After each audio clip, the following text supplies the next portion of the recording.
não parar, não precipitar e não retroceder. Então dizer para esse cara, sabe quando nós vamos parar? Nunca. Nunca na sua porca vida. Né?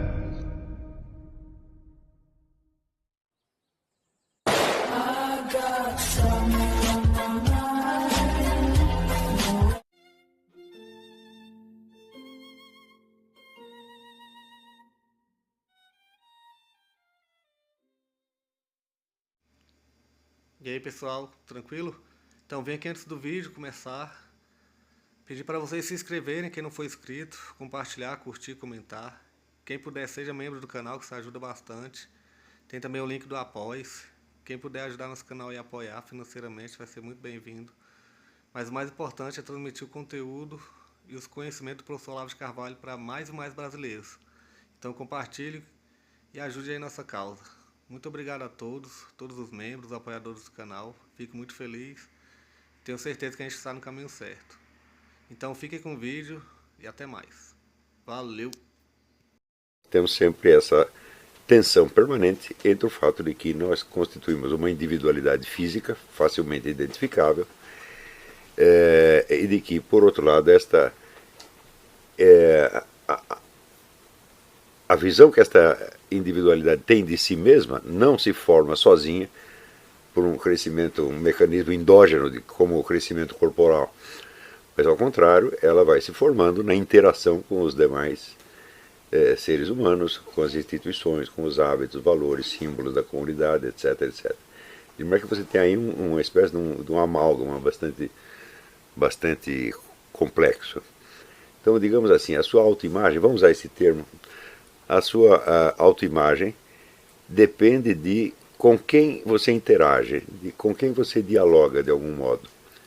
Não é isso? Mas é fácil você perceber que dessa autoimagem fazem parte inúmeras informações, inúmeras imagens que você não obteve de nenhuma das pessoas que você conhece. Quer dizer, você sabe mais a respeito de você mesmo do que você pode testar na convivência com as outras pessoas.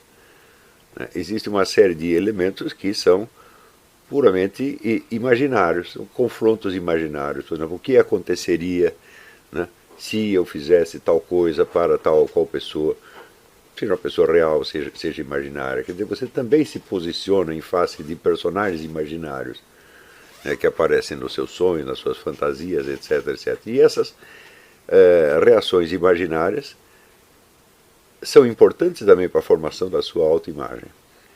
E aí aparece um tema que eu nunca vi investigado em parte alguma, mas que me parece da importância mais fundamental. Se você estudar a história de quantas sociedades, civilizações e culturas já existiram, você vai ver que em todas elas, sem exceção, sempre se admite a existência de seres invisíveis, mas dotados de individualidade, personalidade, vontade e capacidade de ação. Não há nenhuma cultura que negasse isso aí. A primeira foi a ocidental moderna, digamos, a partir do século XVIII, sobretudo do XIX. Não é isso? Então, isso quer dizer que essas culturas milenares e de toda a parte do Oriente, do Ocidente, da África, da Ásia, da Oceania, do Reino Parto, elas têm alguma tecnologia a respeito disso. Existe algum conhecimento acumulado a respeito dessas entidades. E a modernidade, com todo o seu orgulho de ser científica, em vez de examinar esse legado para ver o que existe ali dentro, partiu do princípio de que nada disso existe, que tudo isso é apenas fantasia, né? E de que só existem os seres corporais que nos são acessíveis pelos 5 sentidos. Ora, qual é a consequência disso? Qual é o efeito que esta negação da existência das criaturas invisíveis desempenha sobre a nossa psique e sobre a nossa autoimagem? Você veja que em qualquer sociedade que admita a existência desses seres, eles podem sugerir ao ser humano pensamentos, desejos, imagens, tentações, sensações, sentimentos, emoções, etc, etc. Tá certo? E o ser humano está, por assim dizer, no meio de todo esse círculo de influência. E ele vai escolhendo o que ele pode e o que ele não pode. Né? Supondo-se que nós possamos agrupar essas criaturas invisíveis em boas e más, ou seja, anjos e demônios, que é uma simplificação que foi introduzida no mundo cristão e islâmico durante a Idade Média. É claro que existem inúmeras outras. Se existem essas criaturas, elas existem numa variedade muito maior do que só essas duas espécies.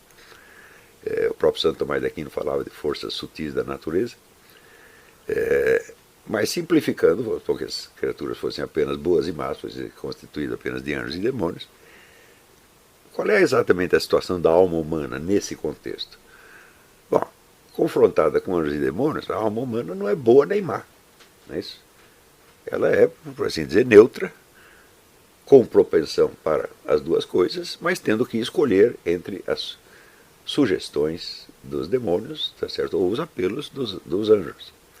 E a alma então vai se formando ao longo da vida pelo acúmulo e reiteração das suas escolhas. Quer dizer, você escolhe o bem e o mal, não todo de uma vez, mas você fez uma vez uma escolha, 2 vezes, 3 vezes, 4 vezes, e aquilo vai, de certo modo, consolidando e formando, então, a sua personalidade tal como você mesmo a reconhece e como os outros a reconhecem.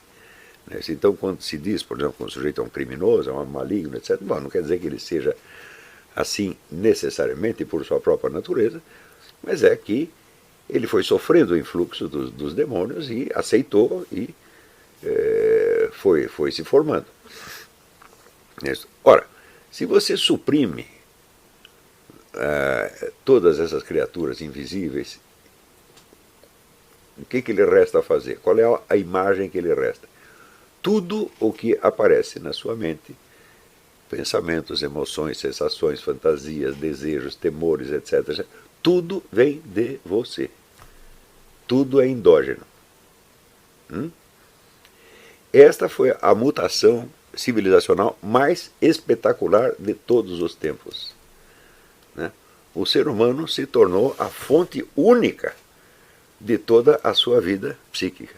No máximo, se admite outros seres humanos, mas nunca você vai imaginar que um outro ser humano tem sobre você uma influência maior do que você mesmo. Quer dizer, no fim das contas, a individualidade humana é vista como uma totalidade autônoma, tá certo?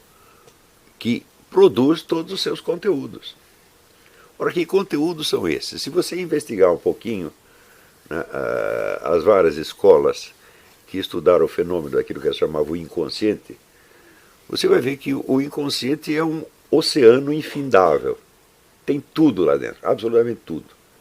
Se você estuda o Dr. Freud durante alguns anos, você fica convicto de que o inconsciente, os conteúdos do inconsciente são aqueles que diz o Dr. Freud, né, que são o id, que são os impulsos irracionais, e tem o superego, que são as regras de proibições aprendidas, e aí você tem um choque entre os dois, e desse choque vai se formar então o ego. Né? Mas se você estuda o Jung também, você vai ver que o inconsciente, tal como ele descreve, é totalmente diferente. O inconsciente do Jung tem, por exemplo, dentro do seu inconsciente, né, existem camadas geológicas que vêm do tempo do homem de Neandertal, são arquétipos primordiais, de origem absolutamente impossível de rastrear, porque são coisas que vêm desde a formação dos antropóides. Né? Se você olha outras versões do inconsciente, por exemplo, você vê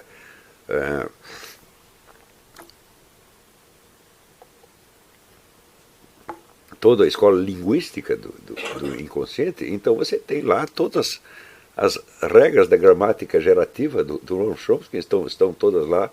Né?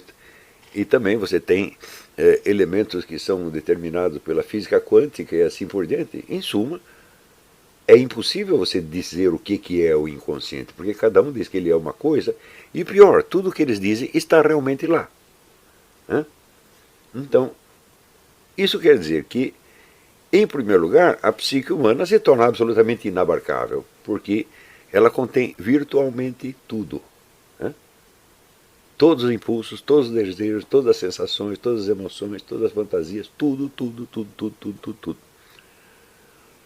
Como é que isso repercute na autoimagem individual. E muito bem, você sabe que existem aspectos de você que os outros conhecem, e você, de certo modo, se reconhece no que eles dizem de você, mas você sabe que tem uma parte que só você conhece, que é uma parte, vamos dizer, secreta ou discreta. Não é isso? E usando, vamos dizer, essa imagem do dentro e do fora, que é uma imagem física indevidamente transposta para o reino psíquico, principalmente pelo Kant. O Kant fez muito isso, trocar o dentro pelo fora e assim por diante.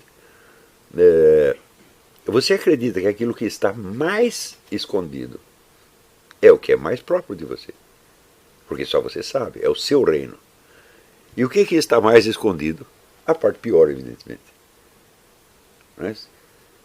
Então, a partir daí, não só o nosso inconsciente se tornou indescritível, mas cada um de nós se tornou um criminoso, um pedófilo, um assassino em potencial, porque sempre tem algum impulso bem escondidinho lá dentro, que por ser o mais escondido lhe parece o mais íntimo. Ao passo que os outros, que podem ser revelados aos outros, para as outras pessoas, bom, são mais externos, por assim dizer. Não é isso? Então, esta foi, vamos dizer, a consequência da supressão das criaturas invisíveis, dos anjos, dos demônios, djinns, duendes, fadas, o diabo. Esse é um experimento que é inédito na história humana. Não houve nenhuma cultura que supusesse que todo este universo, né, de tendências e desejos, expectativas, etc., viesse tudo de dentro do ser humano. Ninguém pensou uma coisa dessa. E acontece que nas culturas que reconheciam a existência desses seres, a imagem do ser humano era muito mais simples e muito mais funcional. Porque nem tudo vinha de você. Não é isso? Você era, por assim dizer, seduzido, induzido, chamado, apelado, estimulado, etc., etc. E você ia fazendo escolha. E você era apenas o quê? O que o Lipozzondi chamaria o ego pontífex. Você faz as pontes entre as várias tendências. Na verdade, você era o seu ego. O resto não era você. O resto eram forças que agiam sobre o seu ego, desejando puxá-lo para cá, puxá-lo para lá, e você tendo que fazer a mediação, a ponte e as escolhas. Não é isso? De modo que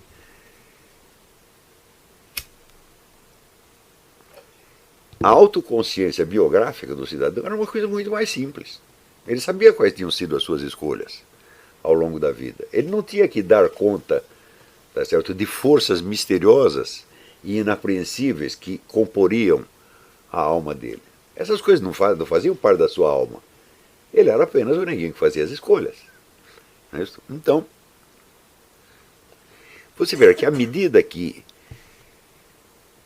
essas criaturas invisíveis desapareceram do cenário cultural, na mesma medida, progrediu muito o gênero autobiográfico, a sondagem autobiográfica. Isso a partir do século XVIII, sobretudo. Provavelmente no XIX. Você não vê um florescimento anterior do gênero autobiográfico como você vê no século XIX. Não só da autobiografia, mas os diários também. Como o Diário do Amiel, que tem, sei lá, 30 volumes, uma coisa assim. Ou no século XX, o Diário do Julian Green, o Diário do André Gide. Né? E esta sondagem do próprio eu vai se tornando um negócio cada vez mais abissal, porque quanto mais você escava, mais coisa tem dentro. Né? Então, na mesma medida em que se começa a se cultivar o gênero autobiográfico, a autobiografia desaparece como imagem. Né? Quer dizer, você não tem mais uma imagem do eu. Tudo pode estar lá dentro.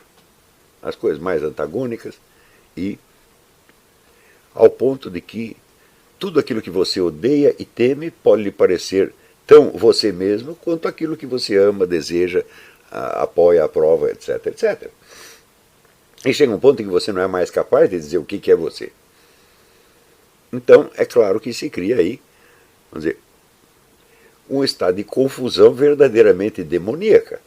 Quer dizer, os demônios desapareceram, os anjos também, então só sobrou eu. Então toda aquela confusão é eu.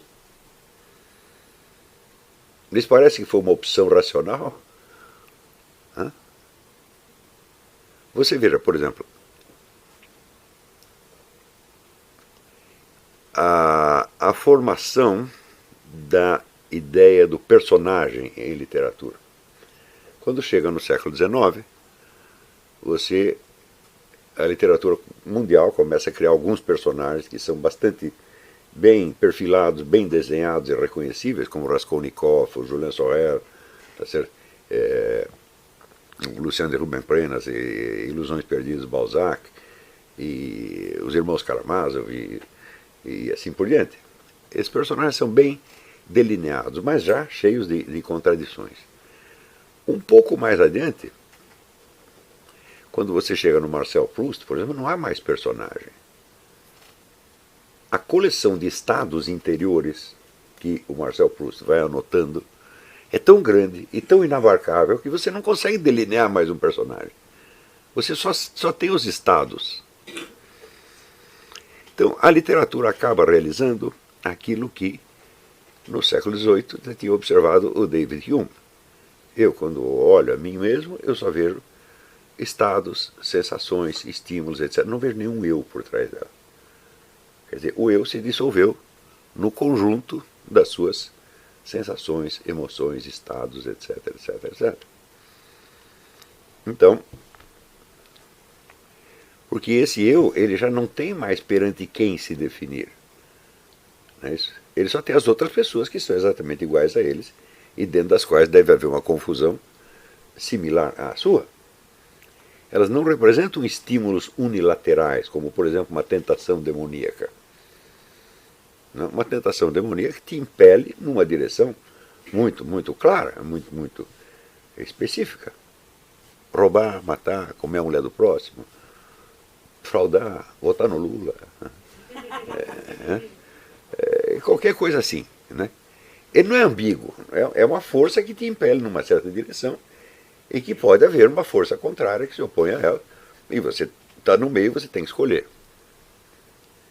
Agora, no momento em que os personagens invisíveis desapareceram e voltou tudo para dentro de mim, agora tudo aquilo é eu, você pode dizer que todo impulso é necessariamente ambíguo. Então, cada ser humano, ele se torna, vamos dizer, uma coleção tal de ambiguidades e indefinições que ele, dentro de si mesmo, está perdido. É o negócio do Mário de Sacarneiro. Perdi-me dentro de mim porque eu era o labirinto. Esta é uma experiência que nunca existiu, quer dizer, antes do século XIX e XX. Nenhum ser humano antes se sentia a si próprio como um labirinto. Ele podia estar dentro de um labirinto. Era o labirinto do mundo. Né? Quer dizer, o mundo, além de estar cheio de objetos, ele está cheio de tendências, de impulsos, de pressões que se exercem sobre mim, e entre as quais eu posso ficar perdido, mas eu não sou eu mesmo o labirinto. Então o que aconteceu aí foi exatamente uma inversão do tipo que o Kant operou na teoria do conhecimento, onde toda a sua imagem do mundo não é mais uma imagem do mundo, é uma projeção da sua estrutura de percepção.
Chegamos a mais um final de uma aula, de um vídeo. Espero que tenham gostado. Quem não se inscreveu ainda, se inscreva, compartilhe, comente. Ajude o nosso canal, apoie, seja membro. E ajude o nosso canal a chegar a cada dia a mais brasileiros que precisam muito do conhecimento do professor Olavo de Carvalho. Então é isso aí, fique com Deus, até o próximo. Valeu! Então é isso aí, pessoal, que é o nosso canal, que são alguns livros que eu já li. A maioria foi doação, mas alguns eu adquiri, professor Olavo de Carvalho. Alguns livros se perderam aí que eu emprestei, professor Alexandre Costa, a Bíblia Sagrada. 10 lições sobre Karl Marx. Indico a não ler esse livro, que é muito ruim mesmo. Alguns pensadores aqui que realmente, como o professor Olavo de Carvalho disse, não são pensadores. Valeu, tamo junto aí. Apoie nosso canal, seja membro.